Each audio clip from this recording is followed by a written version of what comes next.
और शिखर कंद दोनों ही कृषिकरण हेतु उपयुक्त है। इसके जो बीज है और कंद इसको हम दोनों तरीके से लगा सकते हैं। शतावर में बीजों के अधिक मात्रा में उत्पादन एवं उनके कम अंकुरण की वजह से बीजों की बुवाई करना बेहतर होता है, जो बीजों की कम अंकुरण क्षमता की क्षतिपूर्ति करते हैं। परिपक्व बीजों को मार्च से जुलाई माह तक एकत्र किया जाता है।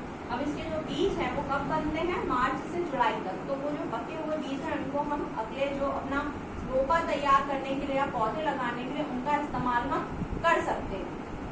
अब तकनीक, कौन कौन सी तकनीक? तो सबसे पहली रोपड़ी तकनीक। जैसे कि हम बात कर रहे हैं कम अंकुरण, तो अगर हमने रोपड़ी लगा के अगर पौधों को लगाया तो हमको दिक्कत नहीं होगी, क्योंकि एक साथ उतनी जगह भर जाएगी। पर अगर अपन सीधे बीज लगाते हैं तो पता चला कोई बीज अंकुर नहीं हुआ तो वो जगह खाली छूट जाएगी। तो सबसे बेहतर तरीका है कि हम रोपड़ी तैयार करें।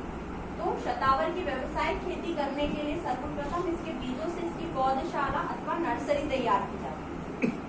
यदि 1 एकड़ के क्षेत्र में खेती करना है तो लगभग 100 वर्ग फीट की एक पौधशाला बनाई जाती है, जिसे खाद आदि डालकर आप तैयार कर लें। इस पौधशाला की ऊंचाई सामान्य खेत से लगभग 9 इंच से 1 फीट तक होनी चाहिए, मतलब उठी हुई बेड आपको बनानी है।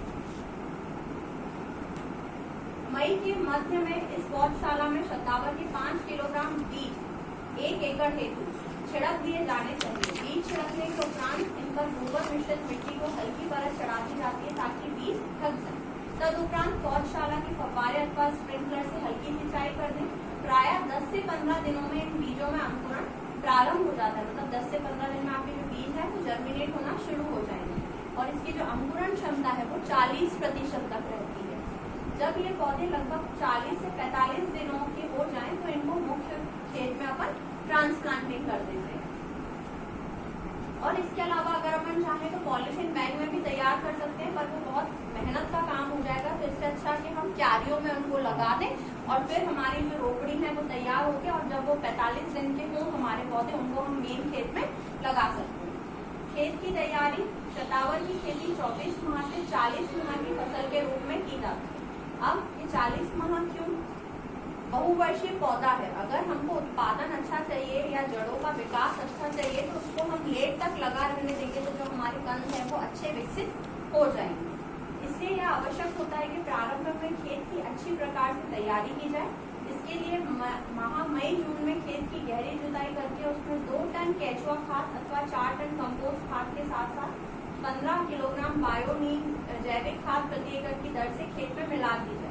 मतलब हम क्या यूज करना चाह रहे हैं, जब हमको पता है पूरी प्राकृतिक खेती करना है, जैविक खेती करना है, तो हमारे पास उपलब्ध जो भी संसाधन है, गोबर की खाद हुआ, केचुआ खाद हुआ, नीम केक हुआ, नीम खली हुआ, तो ये हम उस तरह जब हम खेत तैयार कर रहे हैं तब उसमें हमको मिला देना चाहिए। यूं तो शतावर सीधे संपूर्ण खेतों में भी लगाई जा सकती है, परंतु जड़ों के अच्छे विकास के लिए वांछित होता है कि खेत की जुताई करने तथा खाद मिला देने के उपरांत खेत में मेड़ बना दी जाए।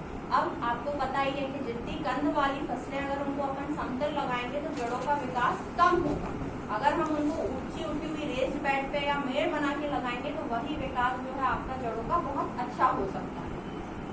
इसके लिए 60-60 सेंटीमीटर की दूरी पर 9 इंच ऊंची मेड़ बना दी जाती है। तो ऐसे आप इसको लगा सकते हैं या आप पूरी रेस्ड बेड बना के भी इसको लगा सकते हैं। पौधों की रोपाई, अब हमको पौधों की रोपाई कब करना है?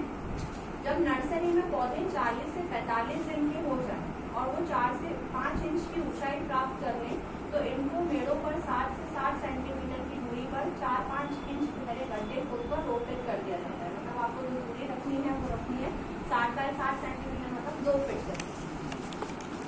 खेत में खाद मिलाने का काम खेत की तैयारी के समय भी किया जा सकता है तथा गड्ढों में पौधों की रोपाई के समय अगर आप चाह रहे हैं तब नहीं मिला पाए तो जब आप पौधा लगा रहे हैं तो उसी टाइम गड्ढों में आप मिट्टी जो भी खाद आपको डालना है और पौधा लगाएं और फिर वो काम आप कर सकते हैं।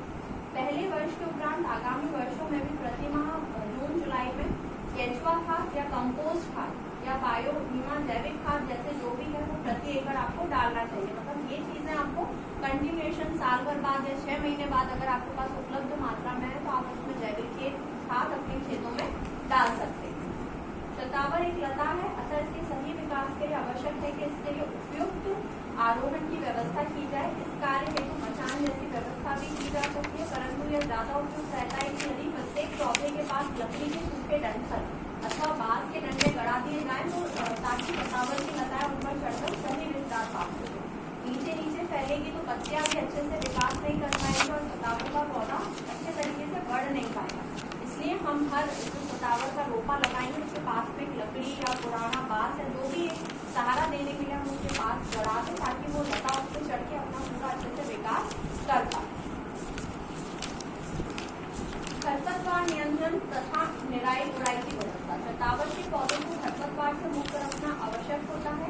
इसके लिए यह उपयुक्त होता है कि आवश्यकता पड़ने पर नियमित अंतराल पर हाथ से निराई गुड़ाई की जाए, जिससे कि एक तरफ जहाँ खरपतवार पर नियंत्रण होता है वहीं हाथ से निराई गुड़ाई करने में भी मिट्टी नरम रहती है, जिससे पौधों की जड़ों को प्रसार के लिए उपयुक्त वातावरण भी प्राप्त होता है। सबसे इम्पोर्टेंट पॉइंट जो हम करना भूल गए, निराई गुड़ाई। हम सीधे खरपतवार नाशक लाके छिड़क देते हैं तो आपकी जो जमीन है जितना ज्यादा हम उसमें खुरपी चलाएंगे, निराई गुड़ाई करेंगे तो वायु संचार होगा और जैसे वायु संचार बढ़ेगा तो आपकी जड़ों का विकास, पौधों का जो विकास है और उसकी जो उपज क्षमता है वो बढ़ती जाती है। हम क्यों डोरा चलाते, पहले चलाते थे ना डोरा, अब भूल गए, अब नहीं चलाते, पर जितना हम डोरा चलाते उतनी मिट्टी खुलती है और उसमें हवा जो वायु संचार है बहुत अच्छा होता है, तो आपकी उपज भी बहुत अच्छी होती है। हम तो आज भी यहाँ डोरा चलाते, नहीं निंदाई कराते, जहाँ डोरा चल सकता है वहाँ डोरा चला दिया, बीच बीच में जहाँ घास दिख रही है वहाँ करा देते हैं हाथ से। तो डोरा सबसे अच्छा काम है, अगर आप चलाते हैं तो वायु संचार बहुत अच्छा होता है और या निराई गुड़ाई करेंगे तो भी आपकी जो फसल है उसकी उपज बढ़ जाएगी। सिंचाई की व्यवस्था। शतावर के पौधों को ज्यादा सिंचाई की आवश्यकता नहीं होती है। यदि माह में एक बार सिंचाई की व्यवस्था हो सके तो जड़ों का अच्छा विकास हो जाता है। सिंचाई फ्लड पद्धति से भी की जा सकती है तथा इसके लिए ड्रिप इरिगेशन पद्धति का भी उपयोग किया जा सकता है, जिसमें अपेक्षाकृत कम पानी की आवश्यकता होती है।